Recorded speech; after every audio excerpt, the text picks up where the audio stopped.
Bonjour à tous, je suis ravie de vous retrouver. Alors aujourd'hui, je vais vous présenter une recette très sympathique. Et je vais vous montrer comment faire des macarons.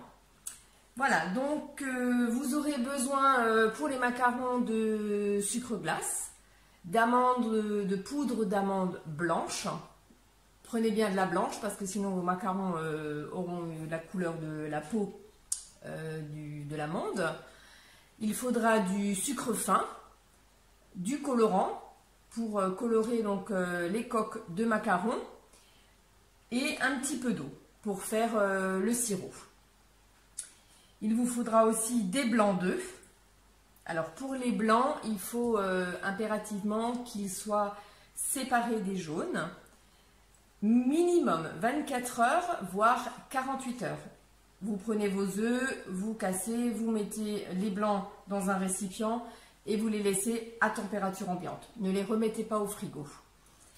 On va séparer ensuite les quantités, mais pour la recette, ne vous inquiétez pas, je vous donnerai tout le déroulé et toute la façon de les faire. Donc pour ça, je vais déjà commencer à faire chauffer mon sirop. Donc j'ai 100 g d'eau, non pardon, 100 g de sucre et 25 g d'eau. Donc là je vais faire doucement, enfin doucement même pas, normalement, faire chauffer mon sirop afin qu'il atteigne 118 degrés.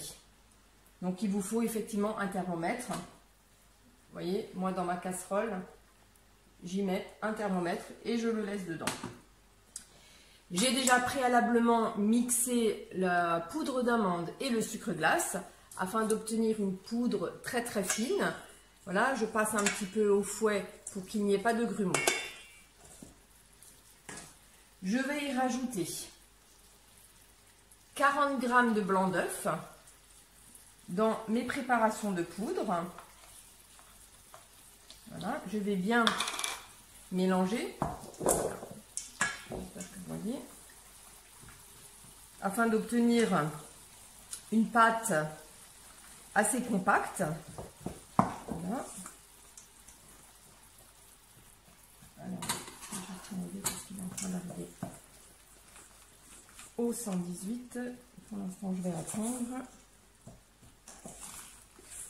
Pour les colorants, donc après, effectivement, voilà, si vous voulez colorer vos coques de macarons, il faudra mettre des colorants donc dans les poudres.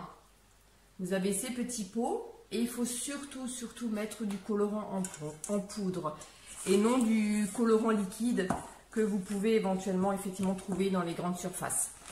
Ça n'ira pas parce que le colorant liquide modifiera l'intégralité de la recette et ça ne marche pas. Le macaron, c'est pas compliqué à faire, je vous assure. Mais par contre, c'est plein de petites techniques qu'il faut vraiment respecter. Donc voilà. Donc là, j'ai mon mélange amande de poudre d'amande blanche avec les blancs d'œufs et le sucre glace. Je vais donc faire mon sirop. Il est à peu près, là il est déjà à 100 degrés. Je vais commencer à monter. Je vais du coup vous tourner la caméra. Voilà. Je vais commencer à monter mes blancs. Pour qu'ils moussent un petit peu. Hein. Je ne les monte pas beaucoup. Hein.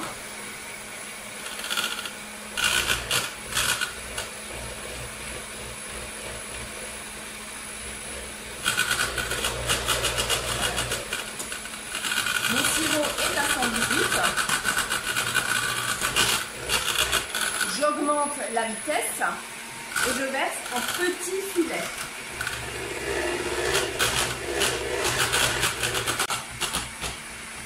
Donc là, je vais quand même les battre un petit moment. Parce que maintenant, nous avons mis du sirop, donc de l'eau et du sucre chauffé dans les blancs d'œufs.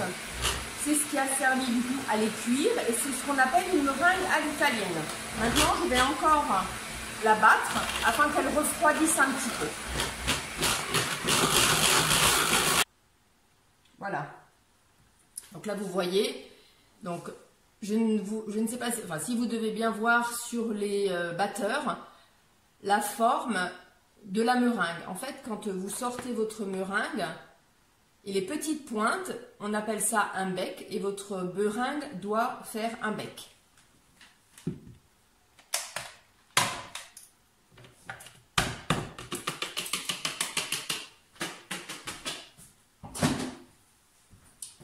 Me revoilà. Voilà. Je vais en prélever une petite quantité.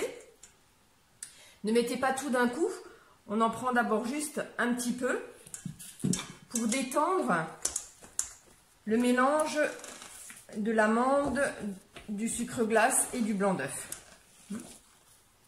Voilà.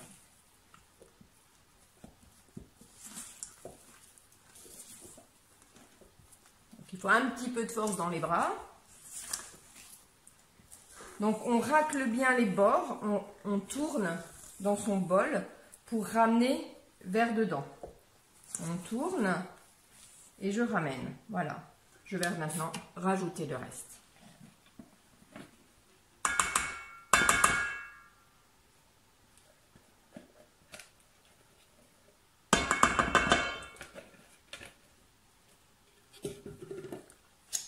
Voilà. C'est pour les gourmandes. Et maintenant, on macaronne. Ça s'appelle le macaronnage. Donc vous prenez bien toujours par l'extérieur du bol et on ramène. Il faut pas trop casser de nouveau la meringue. Hein. Donc on mélange jusqu'à ce que tout soit bien homogène.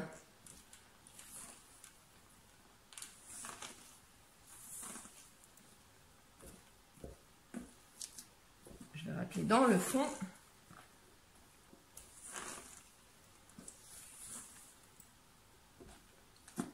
Voilà.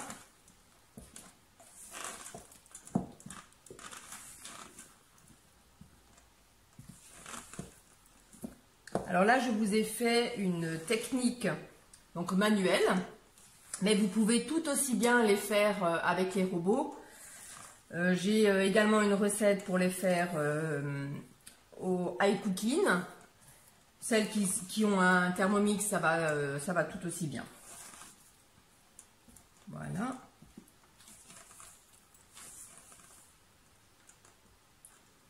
Et voilà. Une deuxième spatule.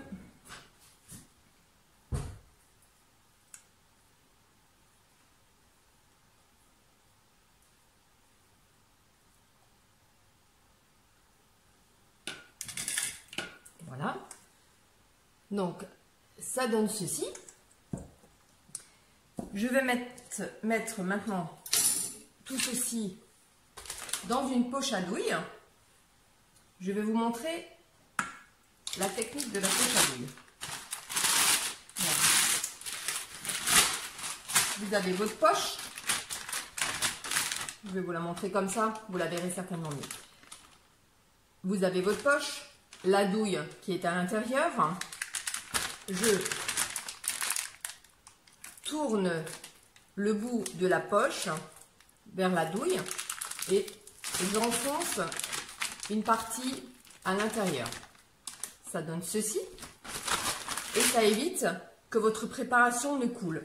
Je la mets dans le support. Voilà.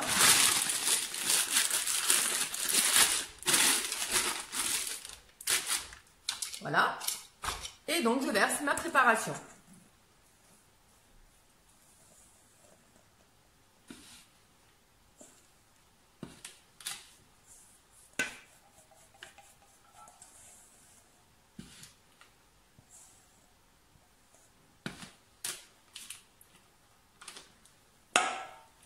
Allez, un peu de place.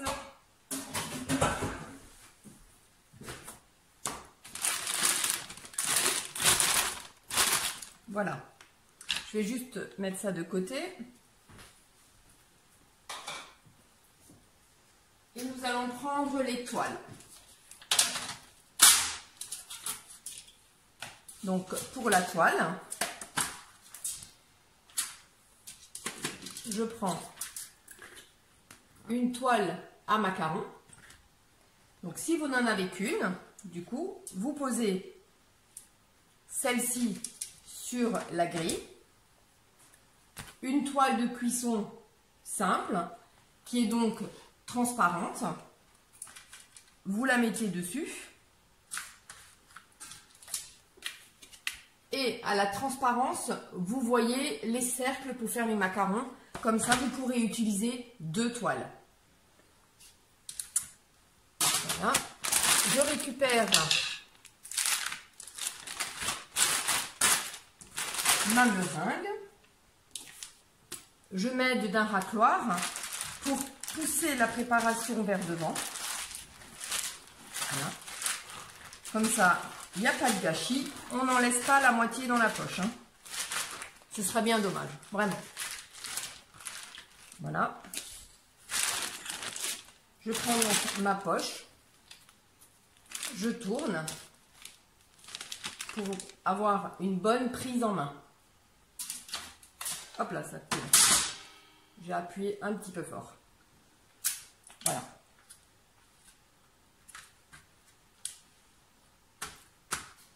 Tant que vous ne travaillez pas, gardez votre poche à l'envers. Donc, on va maintenant pocher le macaron sur les petites empreintes. Il ne faut pas que l'embout touche le tapis. Il faut rester un petit peu au-dessus. Hein. Donc, je vais vous montrer. Voilà, hop. Donc, je vais jusqu'à l'extrémité du cercle. Hein.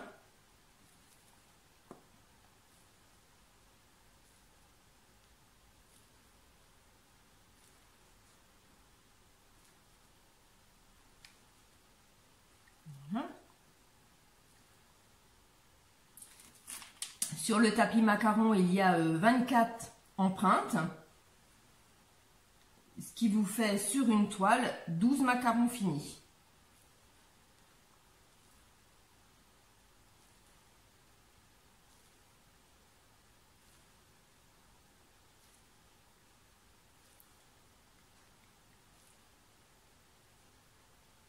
Voilà.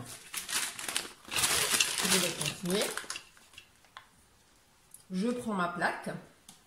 Du coup, je vais la tapoter, ce qui va chasser les bulles d'air.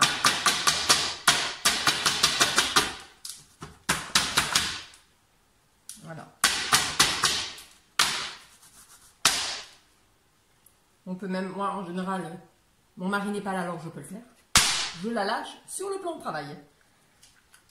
Voilà. Vous voyez, il y a des toutes, non peut-être pas, mais il y a des toutes petites bulles d'air qui s'échappent. Voilà. J'aurais pu macaronner encore un peu, je ne sais pas si vous voyez, parce que du coup il est resté des petites pointes. Donc quand on macaronne un petit peu, elle devient un peu plus liquide. Mais il ne faut pas trop, parce que sinon le macaron va s'étaler. Là, il ne bouge plus. Hein. Voilà. Donc, je prends cette toile que je vais mettre sur une autre grille et je vais les mettre à sécher. Je les pose sur l'échelle, comme ça, elles vont sécher tranquillement. Et voilà. Voilà. Ce que je fais également sur les macarons, maintenant quand ils sont blancs, pour leur donner un petit peu de cachet. Donc je ne sais pas si vous connaissez, enfin si tout le monde doit connaître, c'est une cuillère à thé. Et en fait je vais l'utiliser, j'ai mis du cacao dedans et en tapotant un petit peu, je vais juste colorer mes macarons. Et du coup, ils seront mouchetés. Voilà.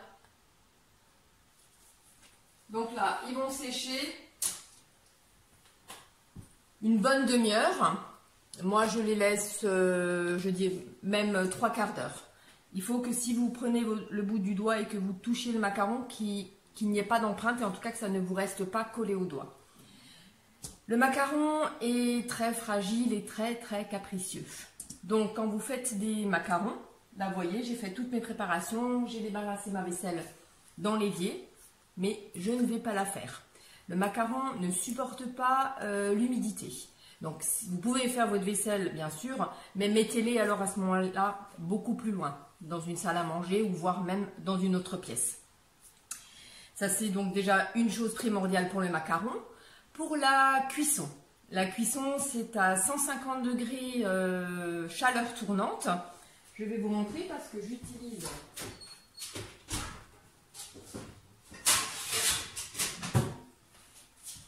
une plaque comme celle-ci, c'est-à-dire pleine.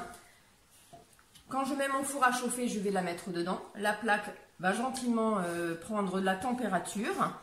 Une fois que mes macarons auront bien séché, je prends mon tapis, je glisse le tapis sur ma plaque. Ça évite souvent une plaque pleine. Il faut normalement, dans certaines recettes, on vous dit de mettre 2 grilles en dessous. J'utilise ça ou un lèche-frite. Si vous avez un lèche-frite, moi le lèche-frite, alors du coup, vous l'utilisez à l'envers. Hein, parce que le lèche-frite, il a souvent un petit rebord qui remonte. Donc vous l'utilisez à l'envers et ça ira très bien. Quand vous les mettez au four, donc ça dépendra des fours, je vais vous dire c'est entre 15 et 18 minutes à peu près, donc à chaleur tournante. Et c'est là qu'effectivement on dit que le macaron c'est compliqué. Non, c'est pas compliqué, c'est plusieurs petites étapes qui sont plus ou moins longues. Il faut cuire une plaque après l'autre. Ne mettez pas 2 plaques, une au-dessus de l'autre de macaron, parce qu'en fait quand votre macaron va cuire, la collerette va se faire parce que la chaleur de votre four va passer par le dessous et va faire gonfler le macaron, pardon, et c'est ce qui va vous faire la collerette. Si vous mettez une autre plaque au-dessus, la chaleur va être emprisonnée, elle ne pourra pas s'échapper dans le reste du four et la coque de votre macaron éclatera sur le dessus. Donc voilà, c'est la petite astuce à ne pas faire. Je vous la donne parce que bien sûr, moi, quand j'ai commencé à faire des macarons, je me suis dit non, moi je suis rapide, il faut que tout aille vite. J'ai mis 2 plaques. Mais je l'ai fait qu'une fois, je vous assure. Et donc ça c'est une petite technique. Je regarde juste si je n'en ai pas oublié d'autres.